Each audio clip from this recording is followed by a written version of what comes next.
Hello, amazing people. My name is Yura, and today I want to talk to you about plein airs and reference hunt. I gotta tell you right away that the best way to start doing plein airs is just go out there and enjoy yourself.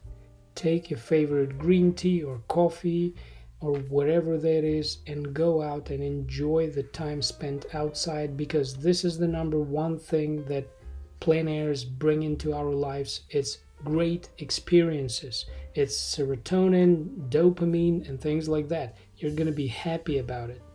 You'll create long lasting memories, and that's the greatest part. All of these plein air paintings were done around my mountain house, and I do remember most of the time I spent painting them. I posted some of the footage from these plein airs on my Instagram, and there's even a plein air video on this channel. I'll attach it somewhere here. Now, beyond joy that plein airs bring us, they naturally help us train some technical skills. Of course, sometimes we do have an opportunity to go back to the same spot at the same hour and have hours of painting the same subject, which I really love doing. But most of the time, due to time limitations and changing weather and light conditions, plein airs push us towards faster decision making, economy of brush strokes, and better short term memory. Also, plein airs actually teach us to see better.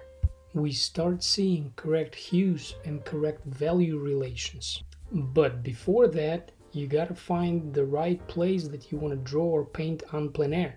So with that in mind, I present to you one of my plein air and reference hunts. Hope you'll enjoy it. Hey guys, I'm on a reference hunt today. It's a nice foggy afternoon, as you see right behind me. And I just want to have some nice references for future watercolors, with the foggy atmosphere and trees and hills hiding in the fog. I really love that, and it's kind of easy to create in watercolor, so I'll show you what I'm talking about. Things like this, a little closer, you see fog coming up from some sort of stream passages. It's going up into the sky, and where I'm from here in Ukrainian Carpathian Mountains, we call it fuming mountains. Really nice. I might even go up into the smoke, into the fog, just to see how it feels there. Maybe there's going to be some reference too. And here's one of my favorite spots. I love this birch tree. I've painted it a couple of times already. Had a plein air here in late autumn. Look at this place, how nicely you can see the village. And I actually built this little table here. It was nice and simple idea. You see a sort of A for the structure basis, and then just some logs. Maybe I'll find some pictures where I got these logs. It was a huge storm in winter and it broke quite a few trees. It was really beautiful though when the snow covered those trees.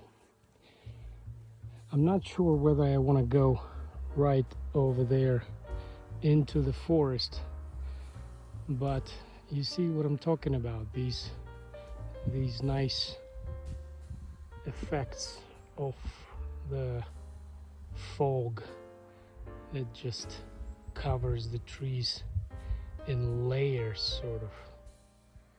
And here we have these kind of effects. See how trees nicely disappear in the fog. You can see different mountain ranges and trees appearing from the fog. Really nice.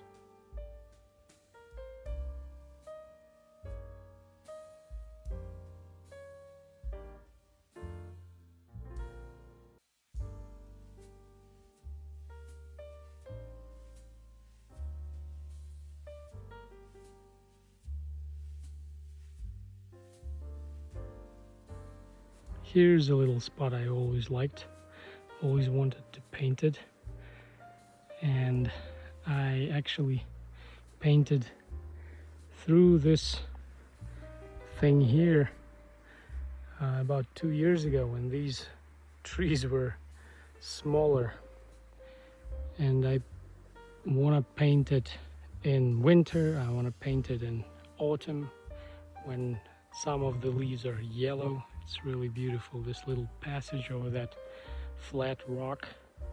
I think I'm gonna tackle it someday soon. I love these kind of walks, and this area is quite dear to me because my great grandpa used to live somewhere behind that point. You see the break in the forest? Somewhere over this little hill. He used to have a house there. And although now it's quite thick here, but I even had a little plein air session sitting over there and painting this rock with gouache. It was really nice. So this little passage goes here, and you see what I love about it is these kind of rocks that are just there. Beautiful, sticking out of the ground. Sometimes you might have some animals live in some of the holes, like foxes, and another thing, I'm not sure how you call it in English. Might be raccoons or something like that. Oh, and I really love checking the textures. Might be another thing I'll have to tackle with watercolor. I really love checking the textures out. And also, you gotta remember to turn around from time to time. See how beautiful this little rock with a tree is? That's how I painted it with gouache from the spot a little to the left. And I can imagine painting it again. See how it nicely sort of stands on the rock, although it's kind of behind there. But you can imagine, given those mountains behind this little tree, a little less saturation and less brightness, make them duller and enhancing this thing. So, and even these kind of passages with quite a few rocks here, I can easily imagine how to tackle it with gouache. It's just a nice little way to practice. Gouache also is a really nice medium, and it's quite simpler than watercolor. Would you look at that? The neighboring village kind of having some sunshine there. Oh, this looks so nice. You can see some holes in between these rocks. This is the kind of mountains we have here. There's a couple over there. I really love how trees sometimes grow on top, and you can see these beautiful roots trying to wiggle their way to the water underneath. Magnificent place. And by the way, you can see I'm kind of getting to the fog height. Beautiful. Another hole over there, and over there, and over there, and this tree trying to survive. You know what this is? This might be the kind of sap that locals, they chew it, and it's like a eucalyptus chewing gum. It's really nice. I'm gonna show you sometime. Well, hello, little fellow.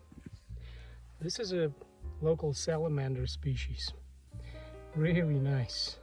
They're so slow, and this is the time when they come out from their hiding. Kind of colder weather, and they love just to freeze on you. So slow, so cute. My mom told me that when they were kids, they actually took these as kind of pets just for fun to school. Put them in the pocket and just have them there. And these yellow spots, they are not poisonous, so you can actually touch them. I handled them quite a few times, but I don't want to distress this guy, although I guess I have already done that. I'm gonna leave him for now. Bye-bye. I love this little road and these rocks that I have to go over. It's so nice. I don't know, maybe it's because I visited these places since I was a child, but I really love this kind of forests and these mountains because of these rocks. They're beautiful. Oh, there's another one. They're quite large. Don't worry, buddy. Don't worry. Look at this nice view. And the village is highlighted by the sun. Quite interesting. So I got to the top of this little hill, and over this little edge there's a quite nice so it's not a field, but it has an angle, but that's where my great grandfather used to live. Oh, nice fog here. You can see how foggy it is. And there you go. See those couple of apple trees there? That's where the house used to be, close to those apple trees. This is beautiful. And I'm back to my little table. And this is what I take always with me. Hikes or sketching plein airs. But today my green tea is enhanced by homemade, what we call sand cookies, because they're really dry. I made these. Yep, I can do that too.